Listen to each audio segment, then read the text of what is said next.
Hi everybody, welcome to HJ Goes Live. Today I'm joined by the National Hair and Beauty Federation's Chief Executive Richard Lambert, and we're going to be talking about Surfing the Storm. It's a session that's supported by the NHBF, and it's all about steering your business through the economic and energy crisis. And we're going to be discovering how the NHBF can help you survive and succeed in difficult times. Welcome, Richard. It's lovely to have you with us. Hi, Charlotte. Thanks for having us here. So let's get down to it. What are you hearing from salons at the moment about how they're coping with the recent tough times that we've been through and going through? So I think the honest answer is it is really, really tough out there. We've just we do quarterly surveys, and we've just done the latest one. We'll be publishing the full results next week. But I think what's become very clear from the most recent survey we did, which is over 2 weeks in January, that we saw a big turn down in September, and that's really bedded in. So most of last year, after the Omicron surge, looked like we were starting to recover. The economic convulsion in September turned everything down. That seems to be continuing. We saw in September almost exactly a move in the proportions of people who were from when those who were saying they were making a profit, that had now moved to people saying they were just breaking even. We're now seeing a slight increase in numbers saying they're making a loss. People are trying to increase prices, but they're saying that it's not enough to cover the increase in costs. They're saying they're seeing their costs going up every which way they turn, not just energy, supplies, wages, you name it. That 3/4 are still reliant on some level of government support, and nearly half of the people responding to the survey said they weren't sure that they would last the next 6 months. So it's really, really tough out there. Yeah, it sounds stark, and we've heard a lot kind of from the mainstream media, and sort of a part of you is like, is this just hype? Is this just kind of media chat? But you are getting reports from salons and professionals across the sector who are really worried. Absolutely. And so one of the things that a couple of my colleagues who've been in the sector a lot longer than I have saying is they've never seen it. I know they've been through recessions and they've never seen people this level of desperation. So people just saying that they might have been making good money before, they're not now. They're seeing their business income decimated, even they're not taking any. We had one member comment, my takings are up 4 times on what they were 3 years ago. I'm making no profit. Electricity prices are killing my business. So just to give you some examples, and I'm sure, so somebody said their bills have gone from £1,500 a year to £5,700. Somebody else said £700 a month to £1,600 a month. Somebody else said they'd seen a £300 a month, 300% increase. Yeah, it is really, really tough. And there is this sense of our costs are increasing. Normally, we would try and pass that on, but the scale at which they're increasing, we just can't. So yeah, it's not media hype at all. I think it varies from sector to sector. Mm-hmm. But energy increases have hit the entire economy, and there are some sectors which we all hear about the energy intensive sectors, so the concrete, glass, those kind of big manufacturers which use vast amounts of electricity. But as far as we can tell, for most salons, energy is their first or second biggest overhead, and so if that goes up, it's tough. Yeah, and what you're kind of saying is, even if they do put up prices, it doesn't close that gap. It's just not enough, and it's a difficult time as well to put up prices for clients. Absolutely, because people are very conscious that their clients' disposable income is squeezed. They're very conscious that they haven't had the full return of demand that they had before the lockdowns. I remember reading one comment that said, "I've put my prices up 5% for 2022. I'm going to put them up 6% for 2023, but it still doesn't cover the difference." And these, we all know what the rate of inflation is. We all know what individual costs are, and people are saying, I've got to balance off. Firstly, how much I think I can charge, how much my customers will accept. I've also got to balance off that I'm probably not the only salon on the high street. And of course, there are mobiles and freelancers that, they will charge different prices. I'm trying to sort of trade. At what point do my prices go up that I can no longer rely on my client's loyalty? And that's a really difficult balance to have to strike. Thank you for being so honest about the current state and the current situation, because sometimes people kind of really do take a positive spin, but this is like, you're being like, this is real, this is what you're hearing. I am simply reflecting what people are telling us. That, I think that's the most important thing, and my job is then to reflect that back out, partly through the press, the media, but also we're reflecting that to government. So there was a minister, we had a round table with the new personal care services minister, Kevin Hollinrake, on Monday. There were a whole load of industry organisations there, and I told him pretty much what I've just told you. So he said, how's things at the moment? And I said, well, we've just done our state industry survey. Here's the headlines, Minister. This is what it's like out there.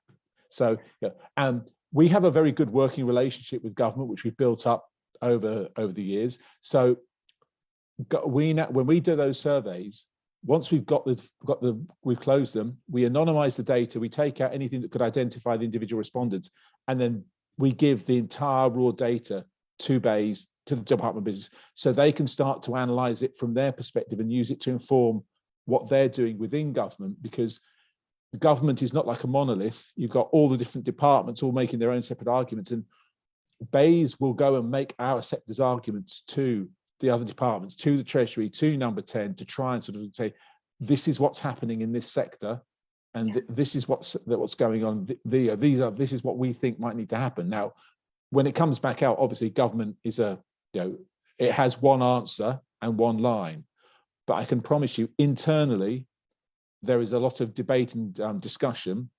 And what we've been really fortunate with Paul Scully, and I think we will be with as the previous personal care services minister, and with Kevin Hollinrake, is that they're both people who absolutely understand what it's like to run a small business. Kevin Hollinrake himself was a small businessman. He built up a chain of estate agencies, so he understands what it's like to run a small business, what it's like to run a business on the high street, and what it's like to go through recessions. And they are both being really strong advocates for the sector through government. They may not win, but I am confident that they are fighting our case. So it's our job to give them the ammunition to make sure they can do that. That's amazing to hear that they're really advocating for our industry. So aside from the kind of political pressure that you're putting on the government, what other ways is the NHBF helping our industry at this time? So the first thing we wanted to do was actually just do something practical. I mean, lobbying is great, but it takes time, and you're always conscious that there's 101 other sectors saying to the government, this is what we want. So we wanted to give some practical help. So we've set up a partnership with an energy brokerage, Direct Business Services, and they can look at a business's energy use and what they're paying at the moment, and then they will look at the whole of the non-domestic commercial energy provision market, and they will come up with a recommendation for the best contract for you in terms of price, in terms of contract conditions, in terms of durability. So we thought we ought to be giving people some practical advice. So some members have taken. We've had about 60 members come that up, actually come to us and asked to be put in touch with DBS. Of that, about 6 have actually taken the contract, but quite a few of the others have said that they haven't gone to a new contract. But the reason they haven't gone to a new contract is because DBS's analysis has helped them understand what their energy usage is, what they've been offered by their current supplier, and they've come to the conclusion that actually they're better off where they are. But because they've got that better understanding, they're taking a decision in the full knowledge, rather than the current supplier is offering me this, I can't see anything better. So I think you will probably know, as a domestic consumer, it's very difficult to work out what exactly you're being offered by. And so that's why we all use the comparison websites. The comparison websites do work for they do some for non-domestic, but we thought it was actually better to try and get somebody who really knows what they're doing, whose day-to-day business is scanning the sector. So that's one way we try to help members. I think the other way is just to try and provide advice and information. So we try to make sure people understand what the current support schemes are, how they work, how they will affect them. And we've try to help them also think about their own energy usage and what they can do to manage their energy usage, reduce their consumption, make some energy efficiencies. Lobbying is all well and good, but actually we felt we needed to try and give some practical advice as well. That makes sense. And so how are people coming back to you and talking about the energy crisis and the kind of stories and case studies that they're saying and how it's affecting their business? Well, I've given you some already. So just to take a few random quotes, the energy relief scheme is written like a cryptic message. I've been offered a 10% I've been given a 10% discount. It doesn't really help when I've had a 200% increase. Energy prices are killing my business. It's variations on that thing. People are really finding it's almost like the energy is the thing that is really pushing things over the edge. People are stuck because they know they have to use the energy and they know they need to do this. They're just really struggling to think of how they can take it forward. What we haven't heard yet, but I do know is happening in other sectors, and particularly where in hospitality, we haven't had anybody come to this and say, we've just not been offered a contract at all. But I know in hospitality, there is a real issue about energy suppliers just saying, no. Wow. And I think that comes down to they're looking at the business and they're looking at the business's sustainability, and they're saying, do you know what?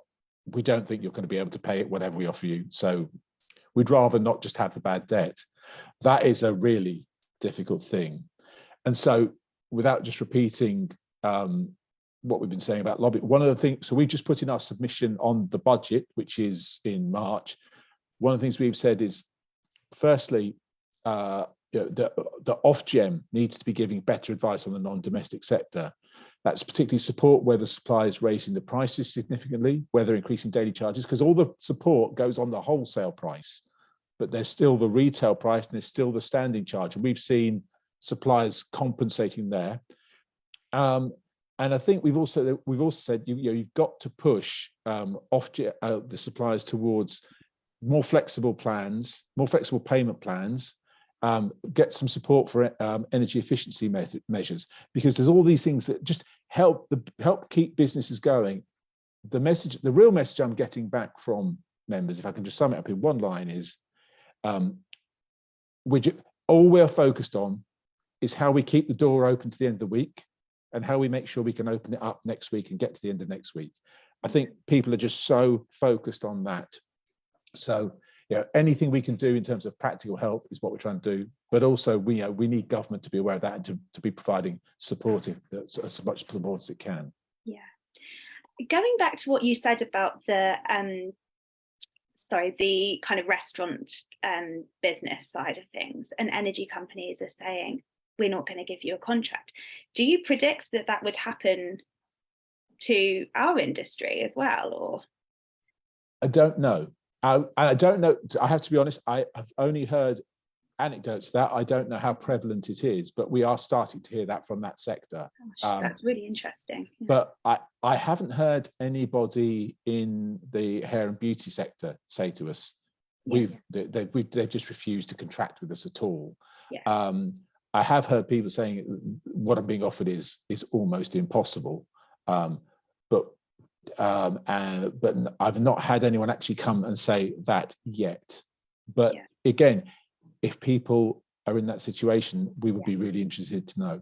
Yeah, definitely. And throughout this whole conversation, if you do have any questions, or you're watching this back, not live, you're watching it later today or tomorrow, comment in our section, and the NHBF, Richard himself or a member of their team, will get back to you with any advice that they can. And it's really important it is really important at this time to be sharing stories, because like you said, that is your case study to take to BEIS in order to fight for the industry. Yeah, I should say thank you to everyone who responded to our survey and everyone who responds to any of our surveys.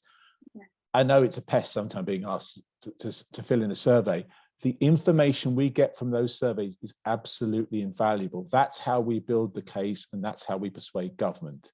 And it's just that that constant flow of information to us is so helpful. So yeah, I'm really appreciative of everyone who responds to our surveys, and we do publish the report, so you can see in the press what we've done, and we also put the reports on our website, and also on our YouTube channel. And on social media we try and summarize it in a video, just so there's like quick snippets, so you have a sense of.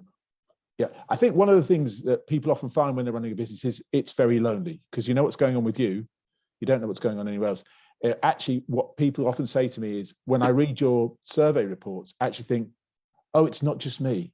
There are lots of other people feeling exactly the same way. And while it might not make the situation any better, at least it means you don't feel you're quite as alone as you thought you were.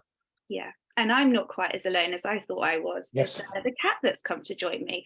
But yeah, you're saying such a valuable point. And at HJ, we always try and publish the NHBF surveys. We love to get feedback as well from our readers on anything and the pressing issues that they have, and yeah, fully support. So to end the conversation, let's end it on a positive note, and ways that you have found, or you are going to advise people on how they can actually grow their business during an economic crisis. It is really tough. I'm not going to. I think what you have to focus on is value. At any time, people want value for money. When their costs, when their money, when they're in, what they can spend is really squeezed, they're going to want to make sure. So you need to be sure that anyone who comes to you feels they get at least a pound's value from every pound they spend. And if you can make them feel like they've got more than that, great. I understand the whole thing about price competition. The question I'd ask you to think about is, do you want to compete on price, where there may always be someone trying to go lower than you? Do you want to try and compete on volume, or do you actually want to try and compete on quality, so people come back to you because they know what they're going to get, they know it's worth having, and they know it's worth paying the money you ask them to pay? So I think that is really the key thing to focus on. Yeah, it's that kind of what I hear time and time again, is creating the experience that's different from your competitors. Absolutely, yeah. And customer loyalty in this client loyalty is a phenomenal thing, and I know it's something that every salon, every stylist I talk to says that's what it's all about. It's about building that experience and that confidence, so people come back to you time and time and time again. So it's about making sure that you're really focused on that. Yes, get the best supplier deals you can. Yes, put in energy efficiency measures to keep your costs down. And again, there's a blog on our website for our members to just talk you through some of the issues. But ultimately, what you need is the people coming through the doors. So make sure that your loyal clientele have a reason to stay loyal, and don't neglect the marketing. There's a lot of opportunities to just get yourself out there, get yourself known. You use social media as much as you can. There's a really interesting phenomenon which I'd heard about, but I'd never actually delved into until recently, when somebody asked me a direct question. Have you heard of the lipstick effect? Yes, I have indeed. Yeah. So the lipstick effect was identified by Estee Lauder in the recession of the late 70s, early 80s, where they found that although the overall volume of what they were selling had gone down, their revenue was going up. And when they dug into it, what they realized was that although people's spending was tight, they were buying fewer, let's say, for example, fewer lipsticks, but when they were buying them, they were buying a more expensive one because they saw it as an affordable treat. So I think that's where you need to, that's what you need to think about. It's a proven economic phenomenon that affordable luxury spending goes up in times of overall economic downturn. So what I would say to anyone watching here is, that's what you need to think about. How can you make your clients and any new customers think you are an affordable luxury that's worth spending their money on? Yeah, they might not be going on big holidays, buying big kind of fancy new phones, but they will spend on little everyday life. Yeah, so, just get into their heads how good they will feel walking out of your salon. Yeah, and we know, thankfully, that is an effect that happens during recession. So I think that's a really lovely positive note to end on. And thank you so much for all of the practical advice, the honesty as well that you've kind of shared in this. Not at all. So great to be with you. As I say, we have lots of information on our website for members. You can also follow us on our socials at NHBF Social across all the usual platforms, and read about us in HJ. Thank you so much, Richard. It's been an absolute pleasure. Thanks, Charlotte. Lovely to talk to you. Lovely to talk. Bye.